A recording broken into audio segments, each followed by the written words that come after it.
এবার সময় পাত্রী দেখতে আসা। তো দিদি মেয়ে নিয়ে আসুন। মা টুম্পা আয় বাইরে। তা মা তুমি রান্না করতে পারো? হ্যাঁ হ্যাঁ দিদি, ও সব পারে।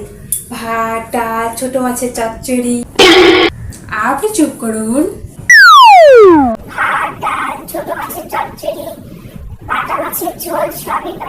কতটা পড়াশোনা করেছে? ক্লাস 4। বাপরে, আমাদের 14 গোষ্ঠী কেউ এতটা পড়াশোনা করেনি। আচ্ছা, মেয়ে আমাদের পছন্দ হয়েছে। এখনকার সময় পাত্রী দেখতে আসা। মনা, দেখ তো কে এসছে।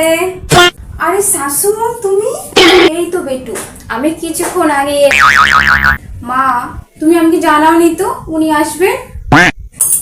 আমি যাই। রান্না করতে যাচ্ছ না তো? আরে না না, রান্না করতে তাও ঠিক। আমি ভেবেছিলাম রান্না করতে যাচ্ছ। আমি একটু ঘুরতে যাচ্ছি আপনার ছেলের সাথে।